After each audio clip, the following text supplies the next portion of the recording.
안녕하세요. 우리 채널 오시기를 환영합니다. 저는 50대 여자예요. 여러분들은 하루아침에 돈벼락을 맞으면 어떠실 것 같나요? 저도 한때는 눈먼 돈이 나에게 떨어지면 얼마나 좋을까 하는 상상을 했던 사람이에요. 돈으로 행복을 살 순 없지만 행복하기 위해선 역시 돈은 필요하잖아요. 그리고 돈이 있다고 불행할 일은 결코 없으니 돈은 무조건 많으면 많을수록 좋다고 생각했어요. 하지만 꿈이 현실이 되는 순간 저는 돈이 많아도 불행할 수 있다는 것을 경험하게 되었고 이번 기회에 그 이야기를 하고 싶어 이렇게 사연을 쓰게 되었어요. 5살 나이 차이의 남편과 저는 같은 공장에서 일하며 만났어요. 자주 보고 처음 봤을 때부터 서로에게 호감을 갖고 있던 터라 저희는 금방 가까워졌어요. 1년의 연애 끝에 결혼을 하게 되었죠. 남편과 저는 둘 다 형편이 그리 좋지 않았어요. 저는 한때는 친할아버지의 재산으로 그럭저럭 살았지만 곧 가사를 탕제한 홀아버지와 함께 살았고 남편은 시골에 10년 된 옛날 빌라에서 아버지의 빚을 갚으며 살아가는 홀어머니와 8살 아래 여동생이 있었죠. 양가 사정이 다 이렇다 보니 저희는 조촐하게 겨우 결혼식만 올렸고 보증금 100만 원에 반지하 월세방에 신혼살림을 차렸어요. 말이 좋아 신혼살림이지 저희 살림은 단촐하게 그지없는 것들이었어요. 아무튼 저희는 그렇게 부부의 연을 시작했습니다. 남편은 착하고 성실했고 저는 주변에서 짠손이라고 부를 정도로 알뜰해서 마치 남편과 저는 소꿉놀이를 하듯 매일매일 즐겁고 행복했어요. 저희 부부는 형편이 좋아지면 아이를 갖기로 하고 무조건 저희 두 사람의 월급의 80%를 저금했어요. 그렇게 3년을 모으니 그리 크지는 않았지만 방 2개짜리 전세 보증금을 마련할 수 있었어요. 결혼 3년 만에 반지하 월세를 탈출할 수 있게 되었던 거죠. 반지하 월세방에서 이사 가던 날, 저와 남편은 얼마나 기뻤는지 그날 처음으로 손을 바들바들 떨며 소고기를 사 먹었던 기억이 지금도 생생하게 떠오를 정도네요. 저는 그때 생각했어요. 저희 부부는 젊고 이렇게 알뜰살뜰 모으면 언젠가는 저희가 꿈에 바라는 내 집 장만을 할 수 있을 거라고요. 그런 꿈이 있었기에 저희 부부는 야근을 해도 피곤하지 않았고 김치와 김, 어쩌다 상에 올라오는 햄이나 계란말이에도 진수성찬이다 여기며 기뻐했어요. 그렇게 결혼 7년이 흘렀고 남편은 이제 제법 돈도 모았으니 아이를 갖자고 했어요. 하지만 저는 솔직히 남편과 다르게 임신을 조금 더 미루고 싶었어요. 아직 집을 장만하지 못했기 때문이었죠. 제가 임신을 하면 지금 벌어오는 수입보다 돈이 당연히 적어질 텐데 그리고 아이를 낳고 당분간 아이를 키워야 하니 어쩌면 다니던 공장을 그만둬야 할지도 모른다고 생각하니까 저는 남편에겐 미안했지만 역시 임신할 시기는 아니라고 생각했어요. 그래서 처음엔 남편 몰래 피임을 하며 임신이 안 되는 척 연기를 했어요. 점점 그렇게 시간이 지나니 남편은 슬슬 걱정이 되는 눈치로 저에게 이렇게 말하더라고요. 아무리 생각해도 당신이 너무 무리해서 그런 것 같아. 앞으로 돈 버는 일은 나한테 맡기고 당신은 집에서 쉬는 게 어때? 주변에서 아이도 엄마가 여유가 있어야 생긴다고 하더라고. 남편은 꽤나 오래 고민한 얼굴로 저에게 일을 그만두면 어떻겠냐고 말했어요. 저는 아이가 안 생기면 어쩔 수 없는 거지. 뭐하러 일까지 그만둬? 그렇게 남편에게 그만 화를 냈죠. 남편은 제가 임신이 되지 않자 스트레스를 받아 짜증을 냈다고 생각하는 눈치였어요. 하지만 남편은 역시 아이만큼은 꼭 갖기를 원했고 저에게 이렇게 이야기하더라고요. 나는 당신이랑 결혼해서 지금까지 행복했지. 앞으로 우리 아이와도 많이 행복하고 싶어. 나도 다른 집 남편처럼 퇴근하는 길에 아이랑 당신 생각하면서 통닭도 사고 휴일이면 동물원이나 놀이동산에도 가보고 싶어. 저는 남편의 말을 듣고 속으로 그렇게 행복하려면 돈이 얼마나 많이 필요한데 이 남자가 현실은 모르고 꿈만 꾸는구나 하며 한심하게 생각했어요. 하지만 차마 그 말을 입 밖으론 꺼내지 못했죠. 그 후 남편은 한참 동안 지나가는 남의 아이를 부러운 눈으로 바라봤어요. 처음에는 그 모습도 짜증이 났는데 그런 남편을 보면서 점차 마음이 흔들렸죠. 공장에서 유일하게 사귄 동료가 아이를 낳았다는 소식을 찾아갔다가 처음으로 저도 엄마가 되고 싶다는 생각을 하게 되었어요. 그래서 남편에게 임신 전까지는 공장에 다니고 임신을 하면 그만두겠다고 얘기해 놓았고 남편 몰래 하던 피임도 그만뒀어요. 피임을 그만뒀으니 저는 금방이라도 임신이 될 것 같은 기분으로 지냈는데 너무 쉽게 생각한 탓일까. 임신은 생각처럼 쉽게 되지 않았어요. 남편은 이전부터 임신이 잘 되지 않는다고 생각했기에 별 생각이 없어 보였지만 저는 남편과 다르게 불안했죠. 내가 혹시 불임인가? 피임약을 계속 먹어서 임신이 안 되나? 여러 가지 생각이 들더라고요. 저는 고민 끝에 일을 그만뒀고 아이를 갖기 위해 노력하며 지냈어요.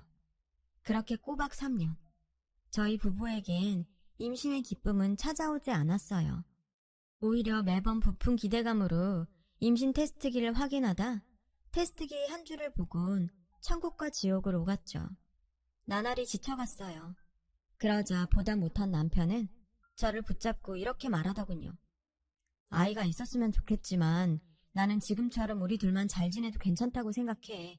그러니까 너무 스트레스 받지 말고 애기는 그냥 하늘에 맡기자. 그동안 당신이 너무 애썼어. 당신 혼자 애쓰는데 나는 아이만 바라고 있고 미안해서 도저히 못 보겠다. 나는 정말 괜찮으니까 우리 예전처럼 우리끼리라도 잘 살자. 힘들어하는 저를 위해 남편은 아이가 없어도 괜찮다고 말했어요. 그러면서도 고맙게도 아이 소식을 은근히 기다리고 있던 시댁에 자기가 문제가 있어 아이가 생기지 않는다고 이야기도 해주었어요. 그렇게 시간이 흘렀어요. 신혼도 아니고 아이도 없고 수입도 반으로 줄어 어디에서도 행복을 찾기는 어려웠던 어느 날 정말 생각지도 않았던 일이 저에게 일어났지 뭐예요.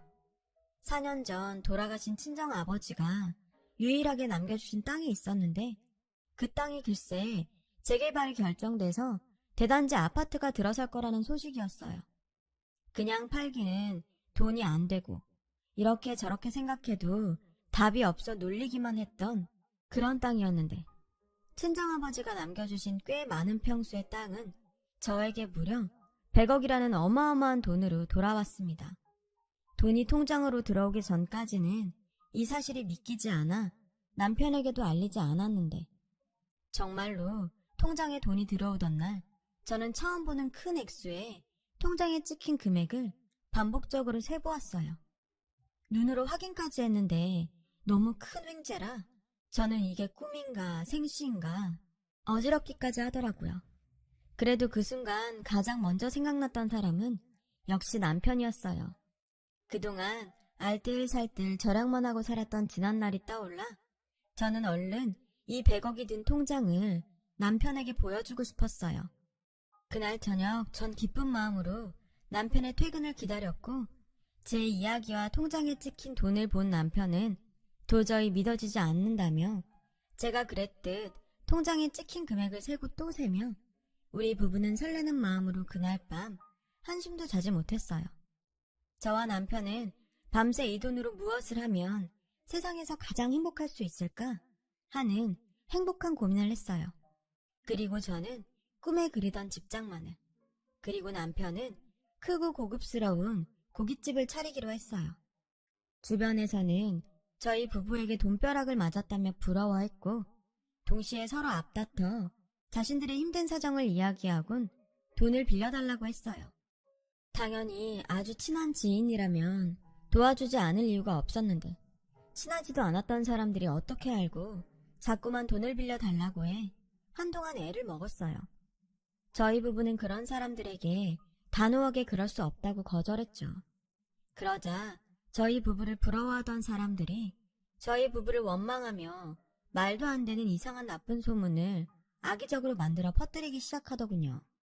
지금 생각해보니 그때부터가 시작이었던 것 같아요. 하루아침에 큰 돈이 생기니 그동안 잘 지냈던 주변 사람들은 자꾸만 멀어져 갔고 저희 부부 자체보다 저희가 가진 돈에 관심 있는 사람들이 꼬이기 시작했죠. 소문은 정말 무섭게 퍼져나갔고 어쩐지 주변에선 저희의 돈을 저희가 고생해서 번 돈이 아닌 운이 좋아 걷어 얻어진 돈이라며 저희 부부에게는 뭐든 바가지를 씌워도 괜찮다는 식의 이야기까지 나돌았고 저희 부부는 어쩔 수 없이 그동안 알고 지낸 사람들과 모두 연을 끊어야 했어요. 그리고 전혀 연고가 없는 지역으로 집을 장만해 이사를 가게 되었어요. 그 근방에 남편이 바라던 고깃집을 차렸고요. 남편은 매일 유명한 고깃집을 찾아다니며 비법을 배우러 다녔고 남편이 노력한 결과 저희 가게는 빠른 속도로 맛집이라는 소문이 나기 시작했어요. 저는 그때 돈이 돈을 번다는 말이 이럴 때 쓰는 말이구나 하며 땅을 남겨준 친정아버지가 얼마나 고마웠는지 몰라요. 그런데 그러던 중 전혀 생각하지도 못했던 일이 벌어졌어요. 남편에게 제가 받은 유산에 대한 소식을 들은 시댁 식구들이 하나 둘 저에게 돈 부탁을 해오는 거예요.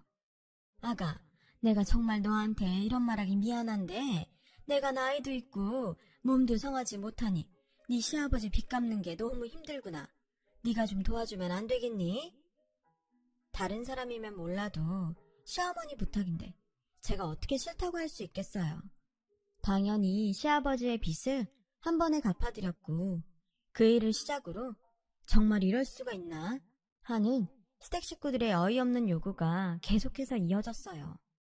니네들은 좋은 데 살고 호의호식하면서 나한테 미안하지도 않니? 우리도 니네 집처럼, 아니 니네 집보다 더 좋은 집 하나 사줘라. 모쪼록 본가가 집이 더 좋아야지, 안 그러니?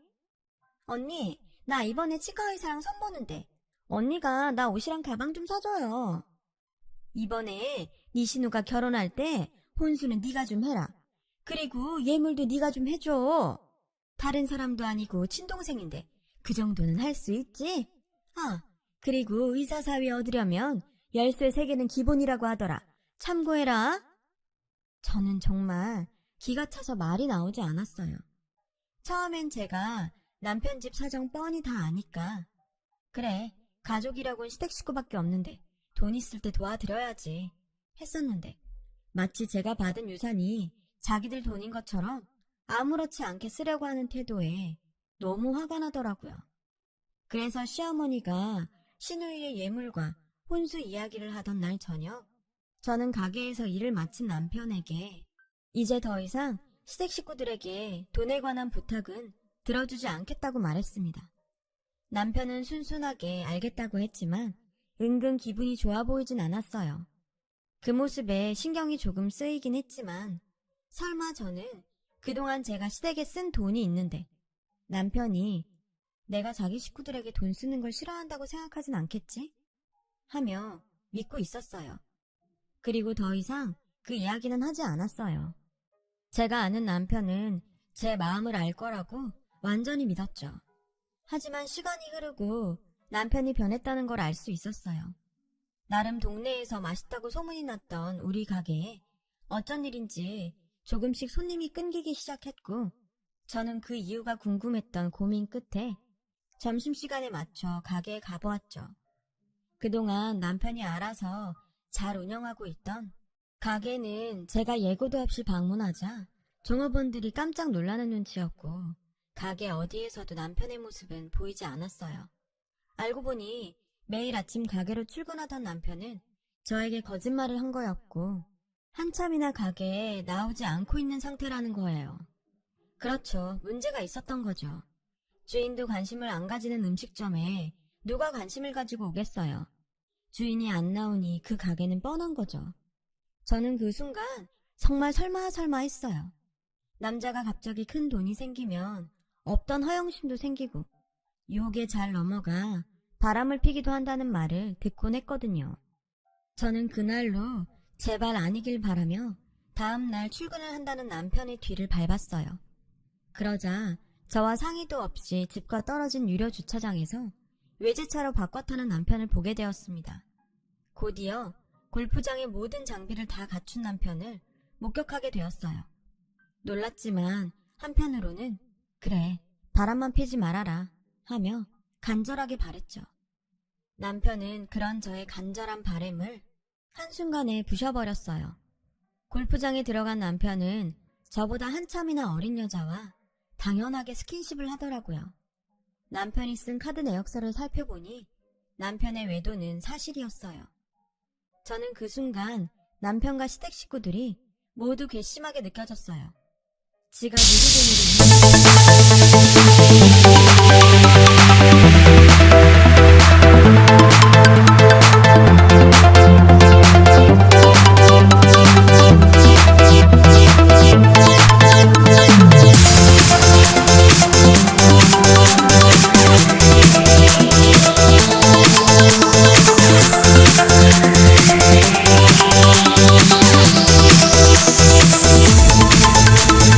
Remix. Turn up the bass.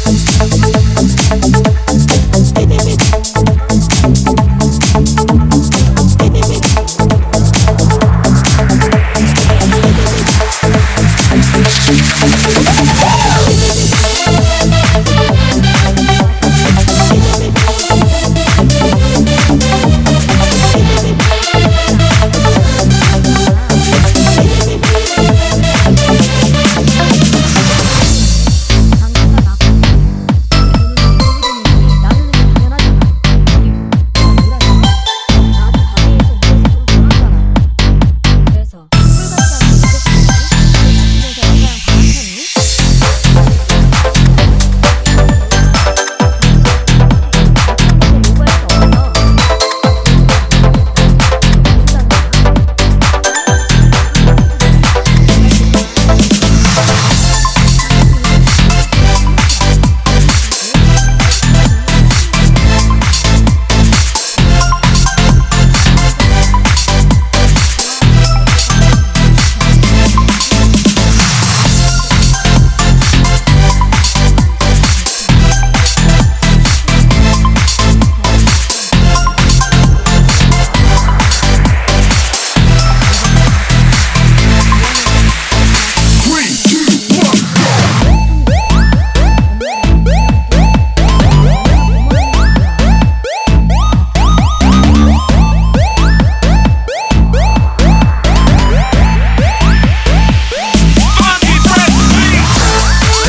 안녕하세요.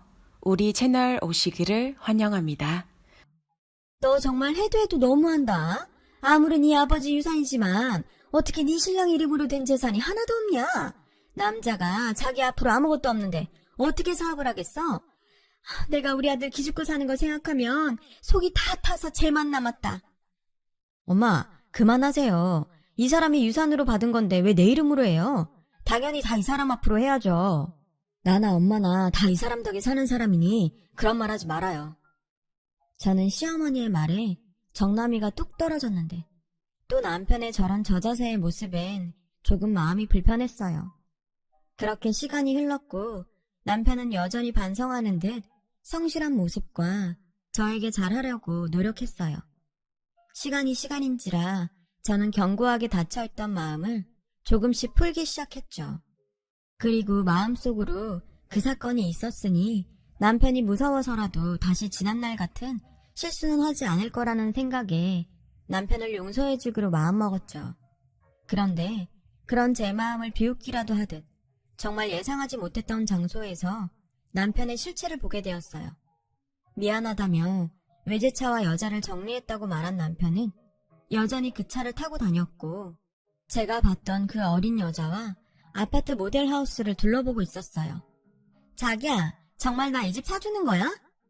당연하지. 내가 우리 자기한테 거짓말하는 거 봤어? 자기 와이프 알면 가만히 있지 않을 텐데. 괜찮아? 걱정하지 마. 오빠가 다 생각이 있어. 우리 자기는 그냥 오빠만 믿고 행복하기만 해. 우리 얼른 이 집에서 예쁜 아기 낳고 행복하게 살자. 저는 두 연놈들의 대화에 손이 바들바들 떨렸어요. 사실 시어머니 성화도 있고 무엇보다 남편을 다시 믿어보기로 했기에 가게 명의를 남편 앞으로 바꿔줬거든요. 그뿐만이 아니었어요. 남편에게 가게 운영하면서 돈 걱정하지 말라고 가지고 있던 유산의 일부도 남편 통장에 넣어줬어요. 제가 충격에 간신히 버티고 있을 그쯤 저는 더 이상 그곳에 두 다리를 붙이고 서 있을 수 없었습니다. 야야, 집은 다 둘러봤어? 두 연놈에게 시어머니는 반갑게 다가갔고 시어머니는 남편의 상간녀를 마치 며느리처럼 대하며 연신 상간녀의 손을 꼭 붙잡고 있었어요. 내가 자손이 없어서 잠도 못 잔다. 옛날 같으면 벌써 소박 맞을 일이지. 네가 부디 우리 집 대를 이어다오. 걱정하지 마세요. 다만 저는 첩은 싫어요. 안다마다 조금만 기다려라. 다 돼간다. 지금 생각해보면 그때 제가 모델하우스 구경을 간 것이 저에겐 천운이었고 저는 당장이라도 그들을 응징하고 싶었지만 그 마음을 꾹 참았어요. 그리고는 태어나 처음으로 심부름센터라는 곳을 찾아가 이 몰상식한 것들이 벌이고 있는 모든 일을 알아봐 달라고 했어요. 그 결과 저는 남편이 제가 상속받은 유산을 이혼하며 나눠 가질 방법에 대해서 여기저기 알아보고 다녔다는 것을 알게 되었어요. 명의가 자기 앞으로 되어 있지 않는 한 불가능하다는 결과에 어떻게든 자기 명의로 재산을 돌리려고 온갖 수작을 부리고 있다는 것까지 모두 알게 되었죠. 그중 정말 소름은 설마 했던 그 일의 중심에 저희 시어머니가 있었다는 거였는데요. 찢어지게 가난했던 이 거렁뱅이 같은 것들이 돈맛을 보고 눈이 뒤집힌 꼴이었어요. 저는 제가 그동안 이 거렁뱅이들한테 쏟아 부은 것들을 되찾아올 방법을 생각해야 했어요. 그래서 달력을 뒤져보며 한 가지 묘책을 생각해냈죠. 그 묘책을 실행할 때는 다음 달 있을 시어머니 생신이 디데이였어요. 저는 시어머니와 남편, 그리고 시누이까지 모두 환장할 미끼를 생각했고 북유럽 크루즈 여행을 예약했어요. 어머, 아가, 이게 다 뭐냐? 크루즈? 엄마, 이거 배 타고 해외여행하는 거야. 근데 배를 왜 타? 비행기를 타야지. 배에서 즐기면서 여행하는 거야. 어머, 나까지 챙겨주고 올케 언니 너무 고마워요. 당신 너무 무리하는 거 아니야? 나는 안 가도 되는데. 가게 일한다고 쉰 적도 없잖아. 마음 같아서는 나도 가고 싶은데 지난번에 보니까 가게 종업원들한테 맡겨놓을 수만은 없더라. 그냥 자기가 나 대신 효도한다고 생각하고 다녀와. 그래, 새애기가 모처럼 이렇게 우리를 생각해줬는데 그걸 마다하는 것도 못 쓰는 거다. 우리 가서 재미나게 놀고 오자. 고맙다, 아가야. 네가 정말 우리한테는 복덩이다. 좋아 죽겠는 시어머니와 남편 시누이를 보며 저는 맹수가 발톱을 숨기듯 환하게 미소를 보여줬어요. 그리고 마침내 그들이 여행을 떠나는 날, 저는 그들을 배웅하며 그들이 돌아와서 마주할 지옥을 하나둘 만들기 시작했어요. 가장 첫 번째로는 남편 앞으로 해준 가게를 처분하는 일이었고, 배우자이면서 이전 소유자였기에 아무런 의심도 받지 않은 채 가게를 팔아치울 수 있었어요. 저는 최대한 빨리 잔금을 받기로 하고 곧이어 시댁 본가로 내려가 시어머니가 살고 계신 아파트를 내놨어요. 집을 사들일 때 명의는 제 앞으로 해놓은 것이 정말 다행이 아닐 수 없었어요. 그 집 역시 잔금을 최대한 빨리 받기로 하면서 저는 그들이 떠난 보름 만에 제가 그동안 퍼날랐던 돈을 회수하는 데 성공했습니다. 그중 가장 애를 먹었던 건 시누이의 예물과 혼수였는데, 저는 모든 준비를 마치고 매제를 찾아가 이렇게 말했어요. 알고 계실지 모르겠는데 제가 시누이 결혼할 때 해준 게 좀 많아요. 집, 차, 병원. 그게 다 저희 아버지가 남겨주신 유산으로 산 것들인데, 제가 이혼을 하면 법적으로 시누이가 저에게 다 돌려줘야 한다고 하더라고요. 어떻게, 매제가 저한테 다시 돌려줄래요? 아니면 그거 다 갚고 저희 시누이랑 이혼할래요? 시누네 내외의 부부에는 예상했던 것처럼 참 얇았어요. 매제는 저의 말에 받은 것들을 돌려줄 수 없다며 신우와 이혼을 하겠다고 했고, 신우가 오기 전에 이혼 소송을 하겠다고 했어요. 저는 남편이 귀국하기 하루 전 마지막 통화를 했고 핸드폰도 없이 캐나다로 넘어갔어요. 아무것도 모르고 귀국한 남편과 시어머니, 그리고 시누이는 한순간에 알거지와 이혼녀가 되었고, 가진 것도 갈 것도 없는 처지에 놓인 그들은 제 돈에 눈이 멀어 왕래도 거의 하지 않았던 친척집을 전전하며 저를 찾느라 혈안이 되어 있었어요. 시누이와 이혼한 매제는 저희 좋은 정보통이었죠. 저는 캐나다에서 그들이 허우적거리는 지옥 소식을 들으며 이제까지 누리지 못했던 여유를 누려봤어요. 그리고 그동안 당한 후구직과 배신감을 치유받았죠. 저는 관광비자가 끝나는 날 한국으로 돌아왔고 남편과 이혼 소송을 시작했습니다. 그리고 오랜만에 법정에서 남편을 보게 되었어요. 너 내가 죽여버릴 거야. 내 돈 내놔. 저 사기꾼 같은 년? 네가 우리를 속여놓고 얼마나 잘 사는지 내가 두고 볼 거야. 남편은 거의 미쳐서 저를 보며 법원에서 죽일 듯 소리를 질렀고, 방청석에 있던 시어머니 역시 마치 사기꾼을 본 듯이 눈이 뒤집혀 있었어요. 판사님은 이 모든 광경을 보고 저에게 이혼 소송 승소라는 선물을 주셨어요. 한때는 아무것도 없어도 행복했던 부부였는데, 저는 이혼을 하고 홀가분한 동시에 마음이 생각처럼 좋진 않았어요. 그리고 재판 결과를 받아들이지 못하는 남편을 보고 어쩌면 남편은 그 독과 같은 돈의 맛에 다신 예전에 착하고 성실한 모습으로는 돌아갈 수 없을지도 모른다는 생각을 하면서 아이러니하게도 반지하 월세방을 탈출하면서 먹었던 소고기 생각이 났어요. 만약 드라마 같은 돈벼락이 저에게 떨어지지 않았다면 저는 지금 어떻게 살고 있을까요?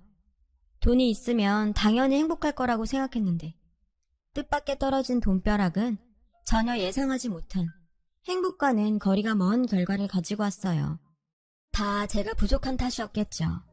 저는 아버지가 남겨주신 돈으로 자선사업을 준비하고 있어요.